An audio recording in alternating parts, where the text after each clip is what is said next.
Change is good. Change is the antithesis of stagnation.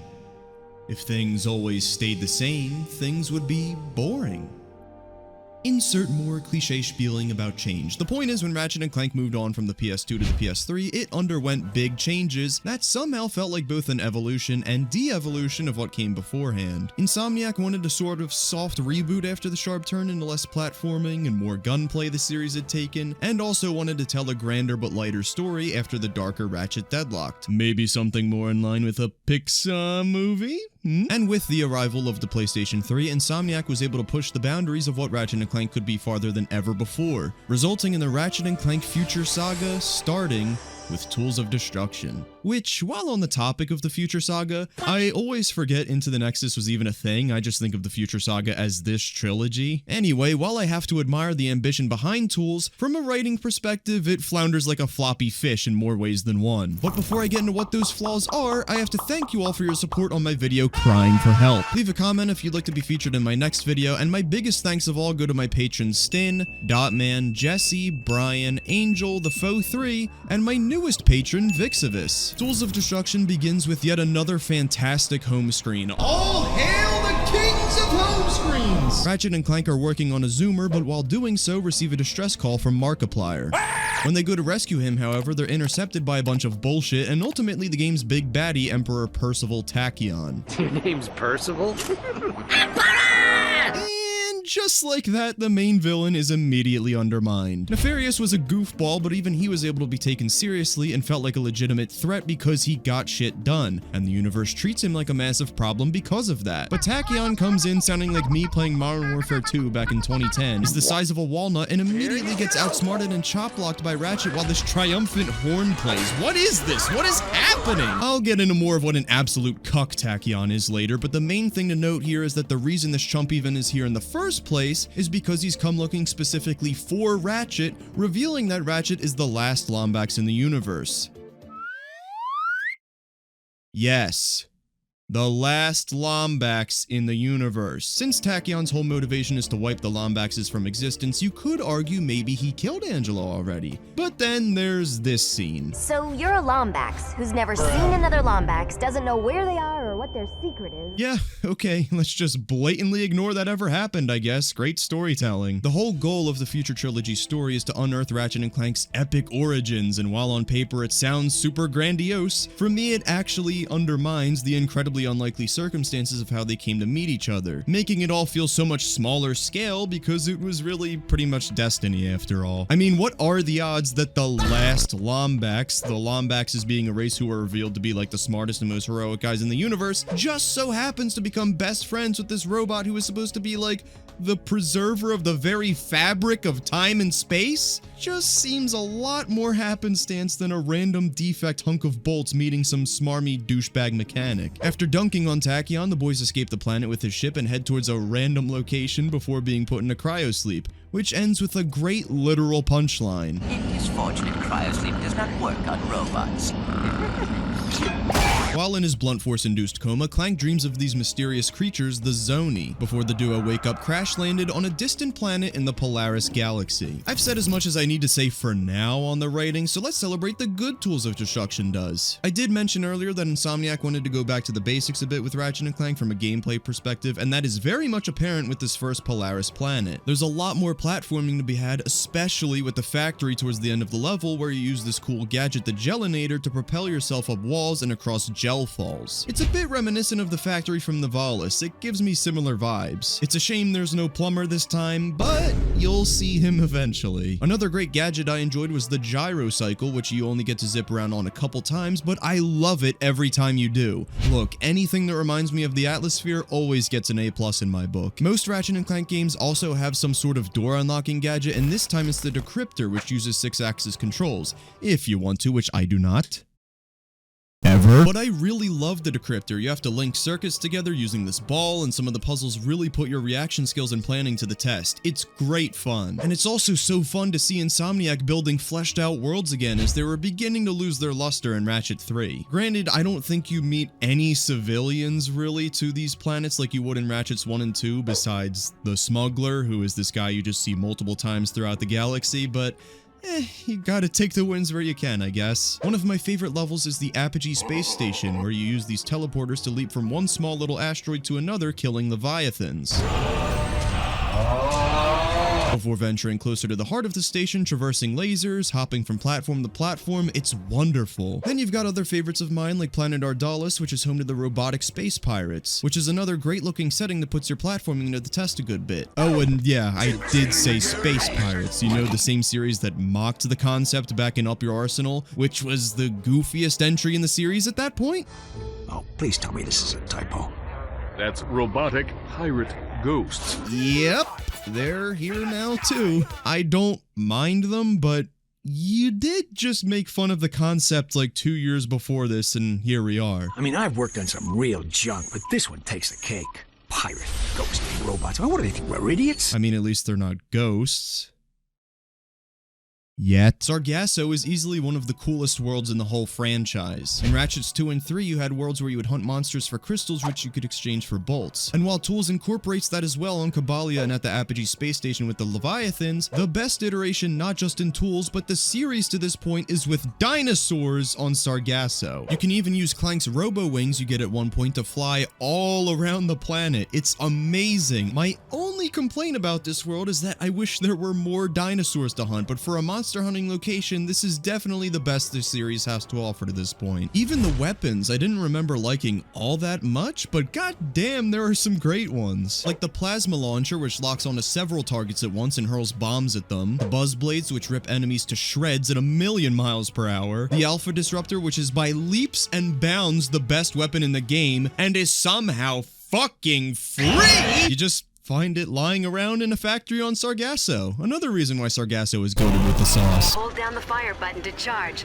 then let go to release a galactic can of whoop-ass. I used to think that was the coolest thing ever when I was like 8 years old. The Alpha Disruptor itself has not lost any of its cool factor, however. This thing locks on and fucking vaporizes anything it touches. It's a phenomenal weapon. Then there's the Negotiator, which is your standard rocket launcher, and of course, you can't forget about the Magnet Launcher, which fires off an electrified web which locks onto enemies and traps them in place while zapping away their health. While weapons level up and increase in power up to 5, the bulk of your upgrading will be done using Raritanium. Using the crystals, you can pack on additional damage, add more ammo, increase bolt droppage, increase your weapons range. It's a cool idea, but all the upgrades end up feeling pretty samey because there's not really a reason you couldn't have just kept all these upgrades to standard leveling up. Outside of the wonderful weapons, there's also the newly introduced devices. This is another addition that I think could have just been better streamlined, which is exactly what they end up doing in Crack in Time, where any devices that appear here just end up being classified as weapons. The only devices I ended up really even using anyway in Tools were the Leech Bomb, which lets you steal health from enemies, and of course the Gravitron, which causes any enemies on the battlefield to stop attacking you and just dance. It's overpowered as hell, and I'm ashamed to say, saved my life plenty of times. Yeah, I still beat Tools without buying any armor because I'm the gigaest of chads, but damn, this is definitely the hardest Ratchet and Clank. I haven't played Rift Apart yet, but I'm pretty confident this claim will hold up. I mean, it should be expected, but it's still kind of shocking anyway. By the last level, even with almost 200 health points, I get absolutely eviscerated in one hit. Like, god damn! Oh, and before I forget, each vendor from weapons to devices and armor all have unique spokesmen again. We got you good Fuzzler gas here! Intoxicating, lethal, and entertaining! Finally, for the first time since the first game. Hi there, Fuzzball. Nobody beats Fuzzball Guy, but having actual vendors is always a great touch I'll enjoy. That's pretty much all I have to say about Ratchet's gameplay, though. If it ain't broke, don't fix it, and Ratchet's gameplay has been perfected to a T at this point. The gunplay and platforming is smooth as hell and has been since Ratchet 2. As for Clank, there has always been much to be desired from his gameplay, but thankfully there's big strides made to improve things on his end in this entry thanks to the incorporation of the Zoni. The Zoni work a lot like Gadgebots from previous games, but are way more overpowered as they're able to manipulate the space around them, allow Clank to levitate, and even slow down time for as long as he wants. Yeah, that's fair. Also, the Zoni don't die, which means you won't be having to run back and forth anymore to revive your companions, and Clank seems to move faster than previous games in general, so all in all, everything's just a lot less tedious. For once, I didn't go, fuck a Clank section whenever they popped up. A type of gameplay that actually did get worse, though, were the spaceship sections. These sections look phenomenal, but but are incredibly boring once you actually start playing. I thought they were pretty good in Ratchet 2 and loved how free reign they were, but in Tools, they're basically an on-rails twin-stick shooter, where with one stick you of course move, and the other analog stick you use to aim where you shoot. This means that you can just circle around the edge of the screen while not moving your gun at all, making the pathetic boss battles at the end of each section the most mind-numbing, boring, and easy shit I've ever done. Speaking of boring, let's get back to the story. Yeah, I'm sorry, but this story just doesn't do it for me. I mean, even beyond the weird retcons and contrivances, like, if you're gonna go through all this bending and twisting to make a story work, at least have a good story to tell. And unfortunately, this story doesn't get good until the next game. So the duo land on Kabalia and meet the smuggler. Imperial spies! Hide their bodies! Actually, I always pick the Stormcloaks because it sounds cooler. This guy helps Ratchet and Clank get off the planet and takes them to Stratus City, and explains that Tachyon owns most of the Polaris Galaxy and that the Lombaxes vanquished the rest of Tachyon's race and are the renowned saviors of the universe, because of course Ratchet's part of like the most important species to ever live. All hail the Lombaxes! Saviors of the universe! It's here in Stratus City where the duo find coordinates to the Lombax homeworld Fastoon. Oh, and Clank gets robo-wings from the Zoni, and Ratchet thinks Clank's schizophrenic because Ratchet himself doesn't ever see the Zoni until the end of the game. I will say a part of the story I do really like is the progression of Ratchet's trust growing in Clank about the whole Zoni thing throughout the adventure. Ratchet goes from confused to pissed off at Clank, but slowly he starts piecing together that whatever powers the Zoni are granting Clank are real, and whatever they're telling Clank always ends up coming to fruition. Wait, how did you even know we were here?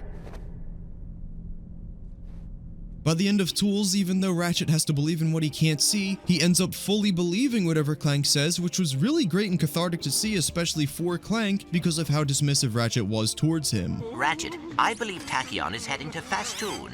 What? How do you know? The Zoni told me. Then Fastoon it is. And admittedly, it makes perfect sense why Ratchet was so hesitant to believe anything Clank was saying, because Clank only started acting this way around their crash landing on Kabalia. So while you want Ratchet to believe Clank, you can totally understand why he's so reluctant to. Very simple, but great storytelling. After taking an escape pod to Fastoon, Ratchet spots an old, presumably Lombax ship.